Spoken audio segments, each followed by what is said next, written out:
I'm Brendan Fitzpatrick, class of 2017, and you're watching DingoTalk. You wanna know by now. You wanna know by now. You wanna know by now. You wanna know. You wanna know. You wanna know. What's going on, Chuckleheads? I am Carlo Guadagnino. This is DingoTalk. Oh, this is DingoTalk Alumni Tour. Sometimes I forget we still do these Alumni Tour episodes. Fitz graduated from Bethany. Brendan Fitzpatrick, class of 2017. Brendan, thank you for taking some time. Thank you for having me. Absolutely. So, how's a Buffalo kid from St. Francis, right? St. Francis, yeah. Don't say St. Joe. That's our rival. How does a Buffalo kid find his way to Brooke County, West Virginia? So I'll take it back for you. I mean, you were at Bethany for me. So remember Coach Denicky down there? I do, in fact. Coach Denicky was also a St. Francis alum. So it's kind of like a tree that we had going on.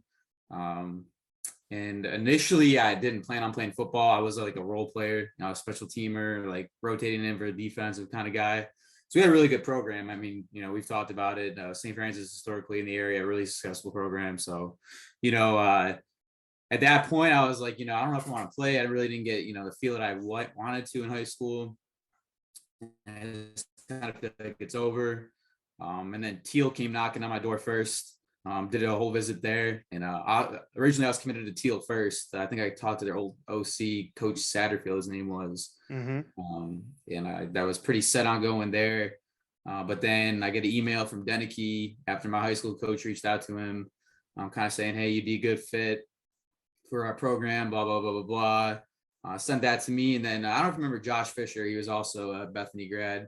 We were both at St. Francis, both got the email. So we both went on our visit down to Bethany, ended up coming to Bethany, really liking it, really liking the campus, kind of the feel, got to meet Garvey, Watkins, all them.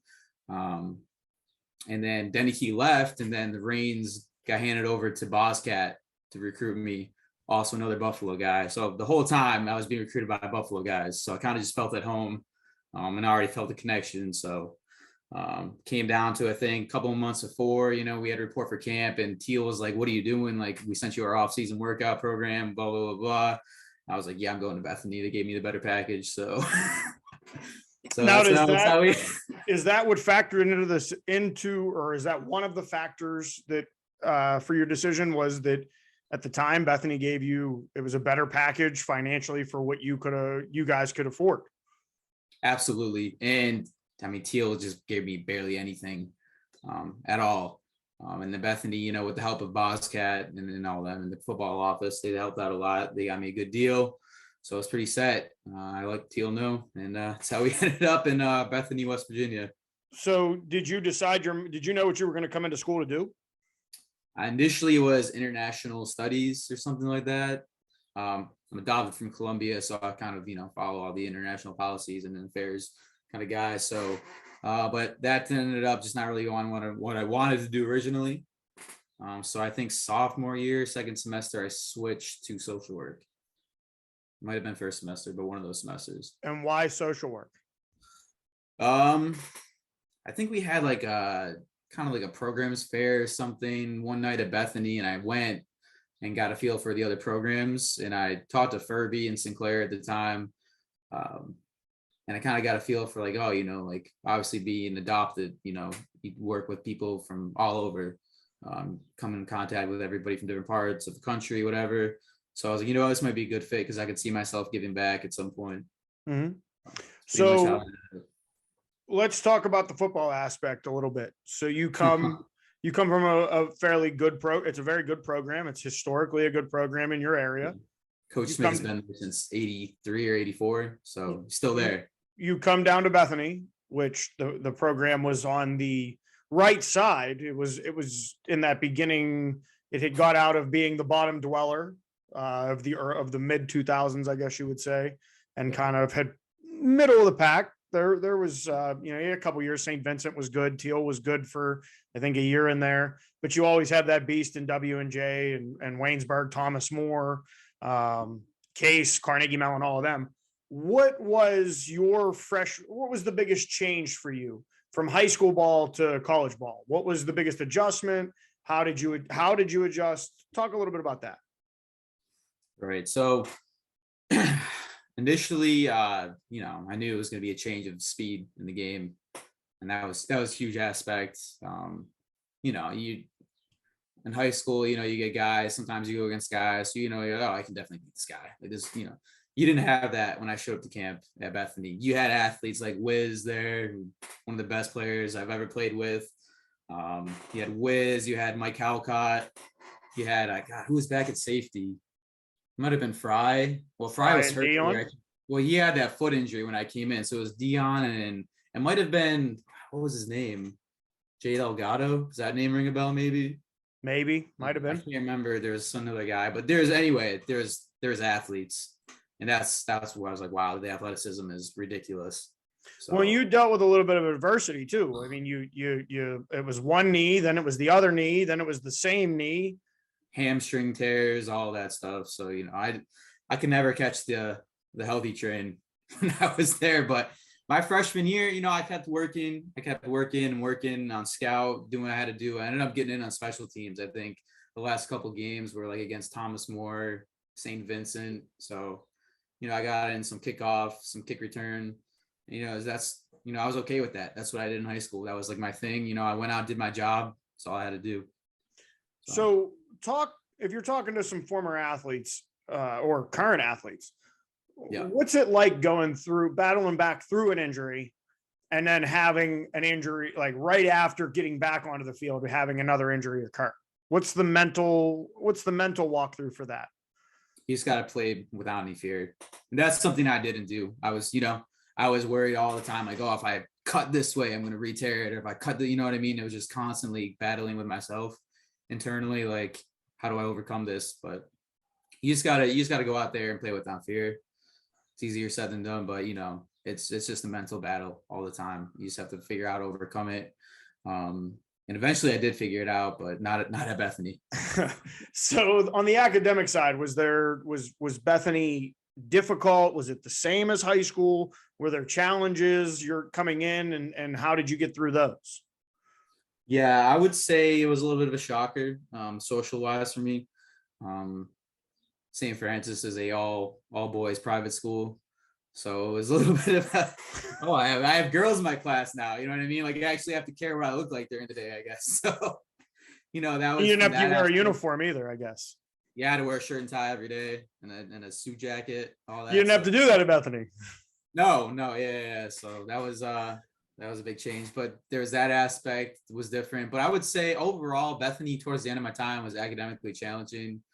Just the workload, the internships. We had to go to the internships my last couple of years there. That was, you know, I didn't have a car until my senior year. So like you had to figure out a riding arrangements and how you're going to get from this point to this point back to campus. So it was tough in that aspect, you know, and the workload. And on top of that, you're going to practice, but you know, I overcame it. But you know, it was pretty manageable my first couple of years. And then social life. So for those that have been watching along, there's not much to do at Bethany. You got involved in athletics, you got involved in Greek life, you got involved in what else did you get involved in? That's really, I mean, other than that, that's really social work takes up a lot of the you're going to internships, you're meeting people, you know, you got to go to events and things like that. So yeah, I had to do all that. So why Greek life? Why was that something on your radar coming to college, or was that something you were not anti? Were you anti it coming in? I wouldn't say anti. I just didn't really care for it. Didn't really think about it. Why make the decision to go that route? So yeah, I mean, I would say. And just remember, my Delp brothers would never speak to me that way. Just so you know, I'll never let you forget. Just so you know. I know. And anybody that's watching it that's an Alpha Sig knows exactly what just happened. But go ahead. So why Greek life? Why did you end up and then you I knew that one was coming. So yeah, so at first being around the football guys, I wanted to see, you know, what else was out there. And initially, yeah, I mean, I think Delp came to me first, you know, because I was close with Fisher, and we actually had a friend who was a Delp member, University of Georgia. So that kind of like influenced us to go that way. But then just kind of like fitting in wise, you know, I was like, you know, longer term, I kind of see myself as an Alpha Sig just because I'm around these guys. I'm familiar. And like at the time I didn't want to branch out. I was kind of like in my own little circle. And that's pretty much, how I felt, just comfortable. I was comfortable that way. So I think it was Ainsworth. It might have been Ainsworth, T-Bone, and I forget who else I talked to initially about everything. And then I think you guys had us come up the one night and introduce yourselves. And we kind of all like went around just talking about what the house represents and the brotherhood. And I kind of felt like, all right, this is comfortable. This is cool. I could see myself here. And essentially when it came down to it around that time, we had to choose. I ultimately went the Alpha Sigma Phi route. So, I don't, people always say, like, oh, you're paying for friends, but you don't really, but like, you're there. It's a family. And I have my friends, from exactly the house that I still keep in contact with on a weekly basis. You were just at a wedding. I was just in the wedding for the ex there. Yep. Saw some guys who I haven't connected with in a while, but it was good to see them. Every now and then I talk trash talk with B Hill a little bit about sports. That's a constant. I hope LSU doesn't win a game, by the way. And you have to answer for that, just so you know. Oh, it's every week, Carlo. I wish I could tell you every week he sends me something about how Brian Kelly's doing this with the program. And as a Notre Dame guy, I'm over it. We've moved on. We parted ways. We're on to the Freeman era. So if you say so, buddy. Excited for that. All right. So the social aspect of Bethany, though, because there were a couple concerts when you came, or no, were there no concerts during your time? I can't remember. MGK was the first one, and actually I'm going to see him at the end of this month in Boston. So there you go, a little Bethany random that he would end up in Bethany, which he did. Him and Waka, that was a heck of a weekend. Mm-hmm. Well, let's jump into comps now. So from your perspective as a social work major, what was comps like? Because I took communication comps. It's a completely different beast. So initially I was supposed to take it in the winter. I think they do them in January, right? Yep. That's when I was recovering from the ACL. I was getting surgery like right before Christmas. So I was like, I can't study. I want to be on painkillers, doing physical therapy. I'm not going to have time. Yeah. So I talked to Furby and Sinclair, and they were like, all right, we'll just have you do it in May. I think there's a couple other people that were doing it in May with me. So we did it in May. So I had some extra time to study.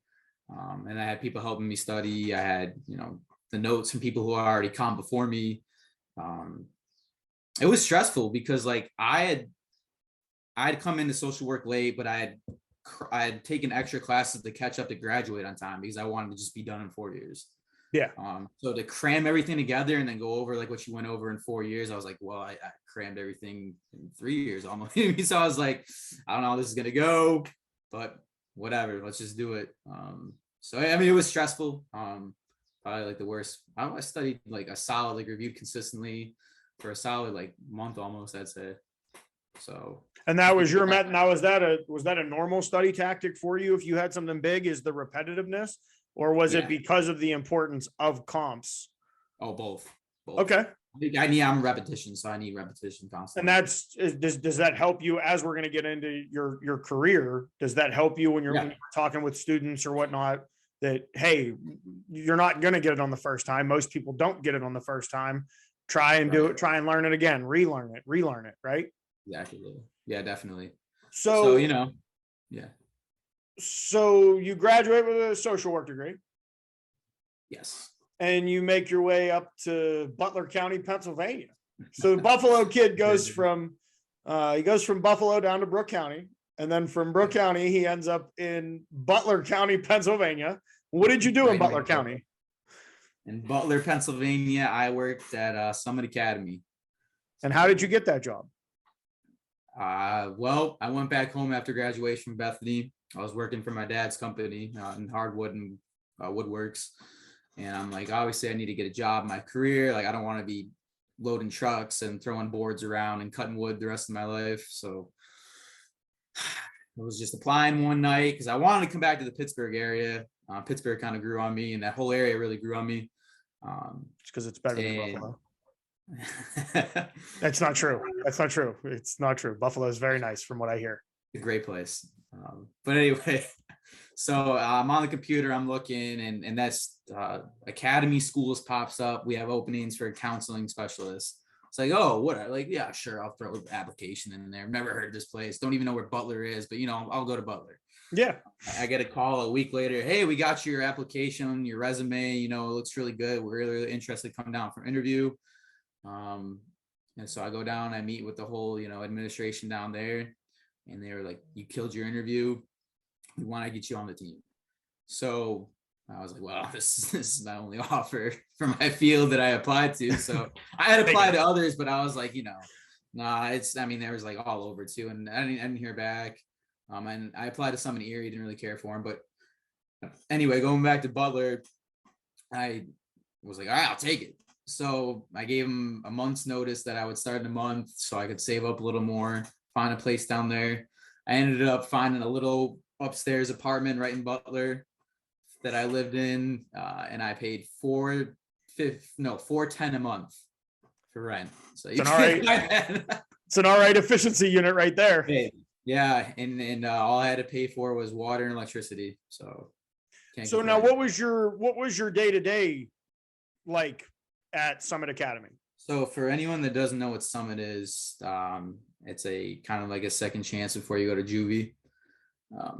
So we get kids from Philadelphia, Cleveland, Columbus, Akron, Pittsburgh, wherever. Yeah, and then anywhere in between, McKean County, all the way out there.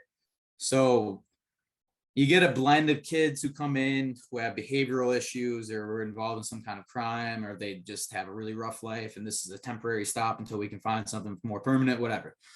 So when I show up the first day, I show up in like a nice shirt and pants, and they're all like, "You're not going to want to wear that. This is not that type of job environment."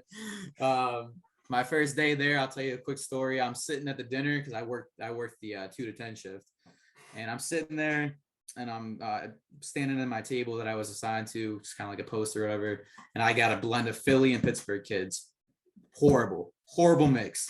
So the one Philly kid and this Pittsburgh kid were going at it the whole day, talking trash. And they're like a little bit diagonal from each other. Philly kid gets up. He asked me, "Can I go, clean off my tray?" I was like, "Yeah, go ahead." Walks past this Pittsburgh kid, takes his tray, boom, just boom, like right in the head.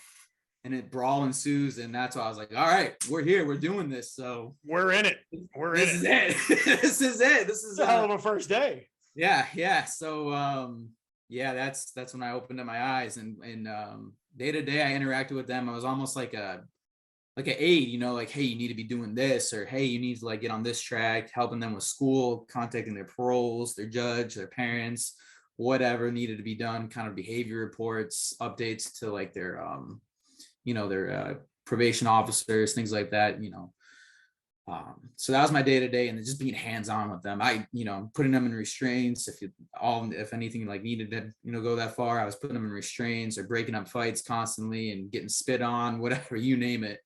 So that job toughened up my skin because, I was more of a quiet individual for the most part and kept to myself, and that job, something like that.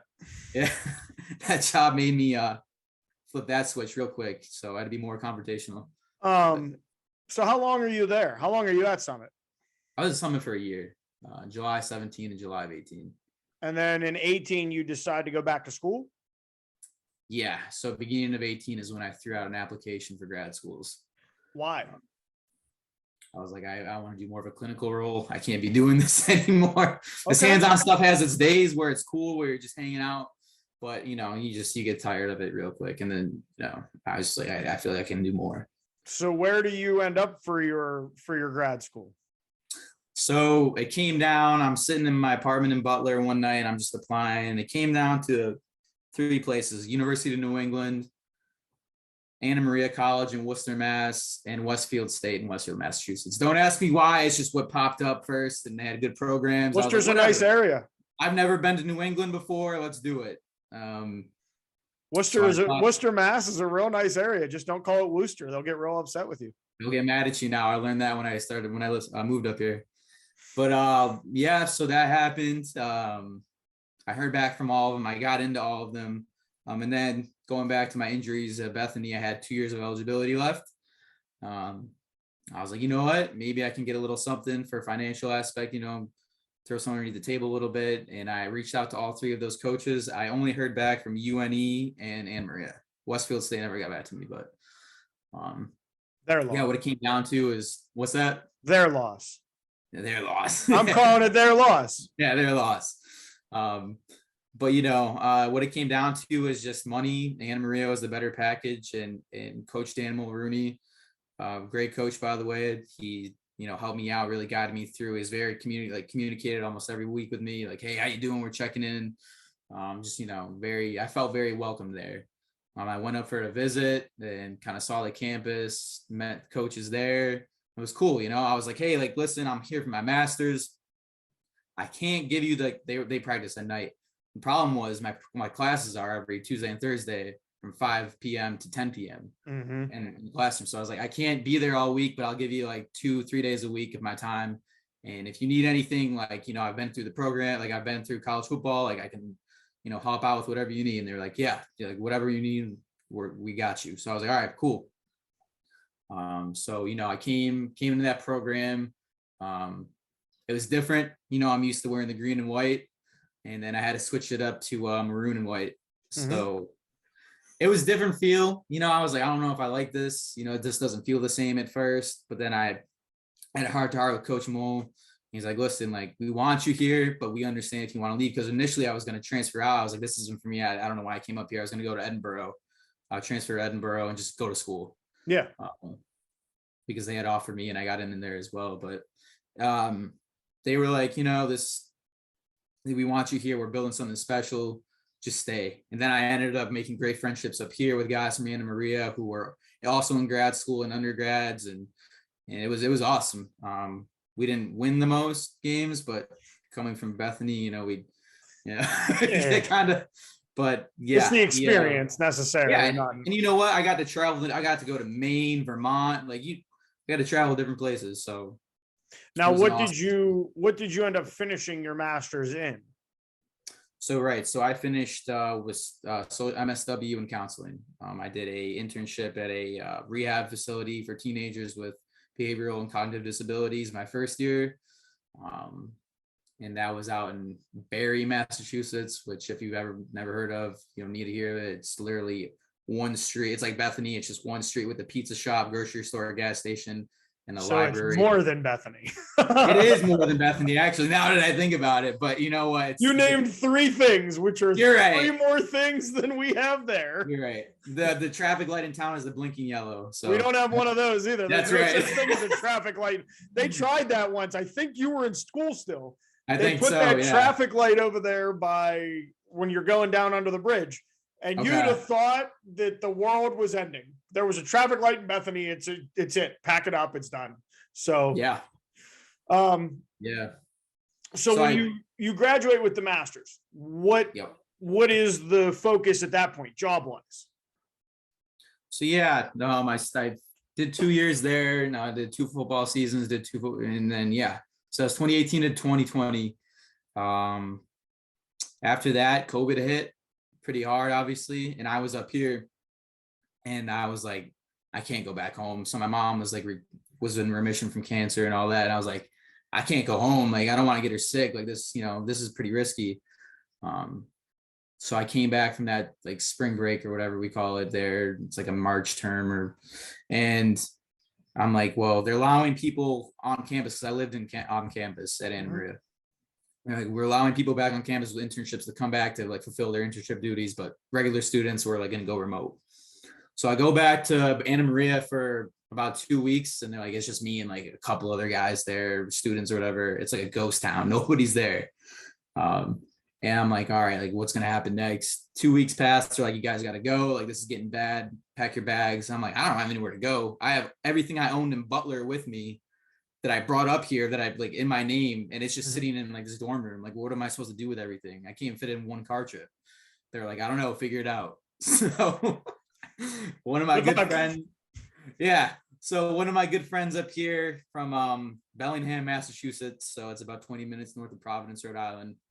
Was like, hey man, listen, I told my family, we are welcoming you into our home. Come with us till this thing is figured out, and we got you. So, great friend of mine, teammate in Anna Maria, welcomed me in, and I'm like, all right, so I'm finishing school up online for the rest of the semester, whatever 3 months were left.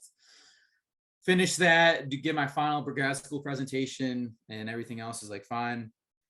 And then I'm like, all right, now what do I do? Like, I'm graduated, COVID's here, like, who's hiring? So I applied everywhere in Pittsburgh because like I wanted to go back. No, we're not hiring. Hiring freeze. COVID, no. Buffalo, COVID, no. Erie, Pennsylvania, COVID, no. COVID. I'm like, all right, well, I'm running out of spots where I want to be. So I guess like, all right, well, I guess we'll check here. Like, I don't want to be in Worcester in New England, but cool. So hear back from one place, hey, we really want you, and we're going back to hybrid. Even though like things aren't really cleared up, we're going hybrid because we need to get back into the homes of our patients and clients. So we need a team, and everybody quit because of COVID. So we need people. So I joined this company called Youth Villages, who I worked for almost a year. And that was a great experience because we would go in with individuals and mostly adolescents, and, they had whatever issue. And my job was basically to hook them up with housing, because a lot of them were like homeless, like, oh, we don't even go, COVID hit, we don't have anything. Yeah. So I hooked them up with housing, job, career coaches, things like that, giving them like behavioral education. And then I did a little bit of like helping them with applying to colleges, community colleges, reference letters, things like that. So that was my job for like almost a year. And then like the burnout hit. So then people are like, oh, we're leaving because we got to move on to better, like bigger things. So then I left there too, because ended up just being that there's 5 people on the team. By the time I hit like 11 months, it was me and my supervisor left. And I was like, well, I'm working 25 cases and I'm not getting home until 8:00 at night. And you're having me drive from Worcester almost out to Boston for, so that's about a good 50-minute commute if you don't know, and all the way up to New Hampshire almost. So I was like, I can't do this anymore. So then I found a company called Hopewell. That was a huge, because I work with little kids like who had trauma issues. Mm-hmm. And I was like, whatever, I'll take on this challenge. Wasn't a fit, wasn't a good fit. So that lasted like about 9 months, and I was like, I can't do it. And then again, the same thing happened. People started leaving. We don't want to do the driving anymore. So now what I'm doing currently is I'm working with adults with intellectual disabilities or behavioral disabilities, just got out of prison, and I go to their group homes that they're in with their company. It's called Community Resources for Justice. We're all over the country. And what I do now is go in and do clinical work. So we do therapy, behavior goals, talk with the direct care staff. We have meetings. I get to go on trips like Boston, Rhode Island, Vermont, things like that. So I'm all over the place right now. And I've been doing that since about March. So that's my new role now. And it's been an experience, but also, I don't know if you knew this, but August 1st, I begin the police academy for Rhode Island. Congratulations. So that happened too. We're doing it all up here. Congratulations on that. And we've come to that point. I only have one question left. And this is a new format that we're trying out. So I'm going to use you as a guinea pig. Right. It's related to you as a Buffalo Bills fan. Is this the year? Is this the year? I sure hope so. I don't really see anybody in the division knocking this off. Shout out to Phil Taylor. The Dolphins are probably gonna get swept again. But throwing shots. I am. It's my opportunity. So this is you. It's your state. Yeah. Well, fins down, but yeah, I don't see the Pats really stepping up. I don't even count that regular season game in windy Buffalo last year. That was a fluke, because you saw what happened in the playoffs, which also I was at. Great time, cold but awesome time. I want to say thank you for stopping by, taking the time to do this with us. For those of you at home, you can find us on YouTube, Spotify, Apple Podcasts, iHeartRadio, Twitter, TikTok, and Instagram. The only thing that's different is the Instagram. It's Dingo_talk. It's not DingoTalk. But I am Carlo Guadagnino. This has been the DingoTalk Alumni Tour. My guest, Brendan Fitzpatrick. Sorry, I do that almost every time to you. Brendan Fitzpatrick, class of 2017. Again, Fitz, thank you for stopping by. And we will catch you next week, Chuckleheads. You wanna know